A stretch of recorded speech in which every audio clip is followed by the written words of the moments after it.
Call Halal, Yahweh, Ba'ashem, Yahweh Shai, Ba'ashem, Rukah Kadash, that were honest to the elders and apostles of the great millstone who were well, who taught us the truth. A shalom and salutations to the hopeful elect. But I came out there spreading the gospel throughout the four corners of the earth in sincerity and truth. Present their bodies as a living sacrifices the scriptures teach us to do. Also shalom to the very, very, very few sisters that do listen to us as well. This is the brother Yarmaya from the Great Millstone Chicago camp. Basically coming back to you with another lesson, man. And this lesson is concerning, utilizing wisdom, discretion. The scriptures talk about, walking circumspectly. It says King David, behave wisely in all his ways. The scriptures talk about redeeming the times, because the days are evil. How to behave amongst the indiscreet. But at the same time, the scriptures also speak about practicing what you preach, and taking heed to your own advice, man. And that's a decision making is going to be vital. Decision making is very vital in daily life. But daily life, as you know it, is changing right before our eyes every single day. So decision making, whether it be on small matters or great matters, the scripture tells you in Sirach, the 5th chapter, be not ignorant in any matter, whether small or great. You want to have your decision making up to par, man. And sometimes when it comes to decision making, the best thing to do is take your own advice, man. That go right with taking heed unto wise counsel, man. Take your own advice, man. And we just gonna get some scriptures on it, man, and how the men of the Lord conducted themselves when it was time to do it.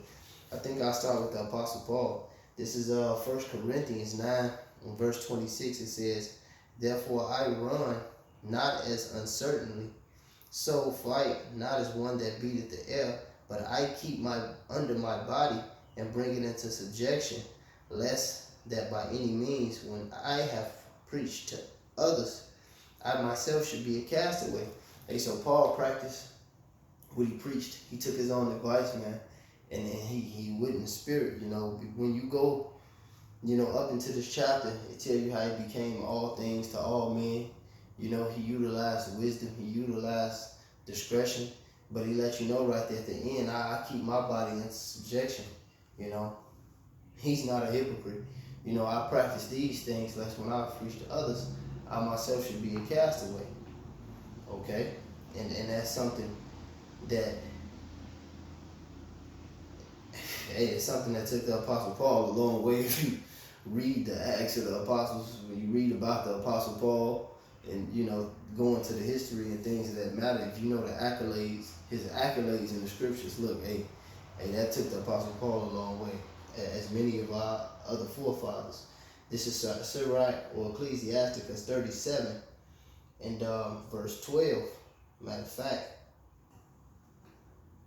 this is Sirach 37 and verse 12. It says, "Be continually with a godly man, whom thou knowest to keep the commandments of Yahweh, whose mind is according to thy mind, and will sorrow with thee if thou shalt miscarry." So that's a real friend. That's a real counselor. That's a real advisor. All right. It says, "And let the counsel of thine own heart stand." And that's not necessarily leaning to your own understanding in an unruly matter, to where you just trusting in your flesh. No. Letting the counsel of thy heart stand is just going into the scriptures, meditating, thinking, what would Yahweh Shai do? What would the apostles do? What would I tell somebody else that was on the outside to do? On the outside looking in, what would I tell myself to do? If somebody else asked me for advice in this situation, how would I instruct them? What scriptures would I utilize to justify what I'm telling to this person? I got to use that for myself. This what I would do in this situation. This what the elders, the apostles, the men of the Lord would do in this situation. And that's taking heed to thy own advice in the righteous way. Verse 13, it says, "And let the counsel of thine own heart stand, for there is no man more faithful unto thee than it. For a man's mind is sometimes wont to tell him more than 7 watchmen that sit above in a high tower. And above all this, pray to the Most High that he will direct thy way in truth. Let reason go before every enterprise and counsel before every action. So the men of the Lord was about reasoning. They were about counsel. You know, they were about counting the cost. All right. You know, the scriptures to go into counsel. You know, like when you read Proverbs and they say, you know, take counsel. You know, before war. You know, the gospel's going to it. Counting the cost. You know, our people of reasoning. We are wise people. We are intelligent, intellectual people. We are spiritual people.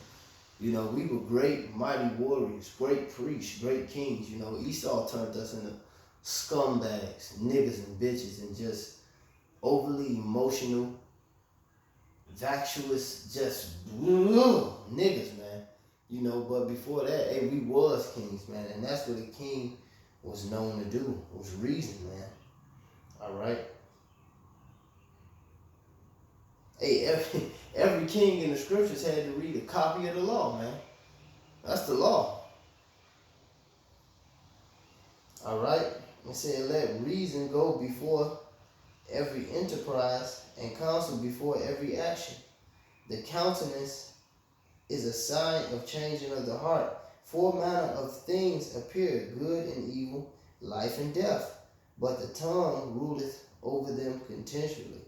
And that's why you gotta watch what you say. Hey, watch when to speak, watch when not to speak. Hey, like I said, hey, 2 eyes and 1 mouth, 2 ears and 1 mouth. But wait a minute, here go the main point. It says, there is one that is wise and teacheth many, yet is unprofitable to himself. Because he don't take his own advice. You know?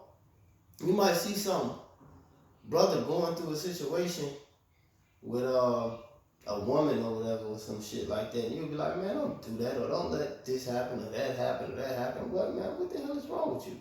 And when it comes time for you to do it, you fold up. You don't take that advice. Or you might tell a brother how to navigate through a job situation and be like, oh man, I wouldn't have did that. You should have went about it this way or that way or that way. Or then when it comes to you, you do the total fucking opposite, man. And be a hypocrite, man. And fuck your whole self over, man. Because you didn't take your own advice, man. You don't want to be the prolific. So you don't, this ain't the I ain't even gonna get into all that, man. Hey, but this is the season, man, of decision making, man. You don't want to just be an on-camera Israelite, man. You really want to get into the spirit, man. And that's where the reading come in, the studying, you know, the fasting, the communication, the observation. That's where that come in. That's when you really get these deals in, man, and it help you reason, man.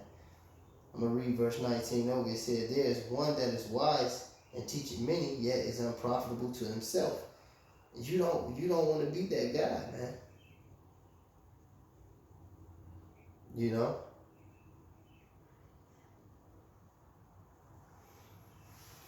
I'm gonna get this one, and matter of fact, it's one in Proverbs. I think it's 2:11. You know, just going into that, man, and having that reasoning, man. I think it's 2:11. Come. It says, this is Proverbs 2. As a matter of fact, I'm going to start at 10. It says, when wisdom entered into thy heart, and knowledge is pleasant unto thy soul. Verse 11, discretion shall preserve thee, and understanding shall keep thee. And that's you reasoning to yourself, going into your own thoughts, man. Taking your own advice, man. Kicking yourself around a little bit in the head, man. You know, putting your thinking cap on, as my teachers in the world used to say. You know, not getting in your head and letting your sins weigh you down. You know, getting emotional, overreacting. No, when you get in your own head, man, you meditate on the law, statutes, and commandments of Yahweh Hashem Yahushua, man, and then it leads you and it helps navigate you through this present evil world, man, by taking your own advice. And this is Wisdom of Solomon 6. And,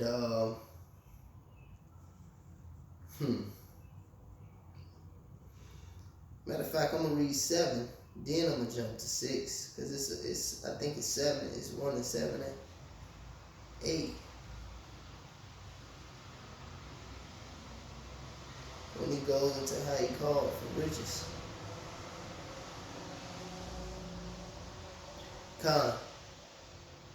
Con, it's 7 and 6. This is Wisdom of Solomon 7 and 6. It says, for all men have one interest into life and the light going out. So we are all flesh. But Yahweh Hashem Yahweh put the spirit, the inclination, on the elect. It says, wherefore I prayed and understanding was given unto me. I called upon Yahweh and the spirit of wisdom came unto me. I preferred her before all scepters and thrones and esteemed riches nothing in comparison of her.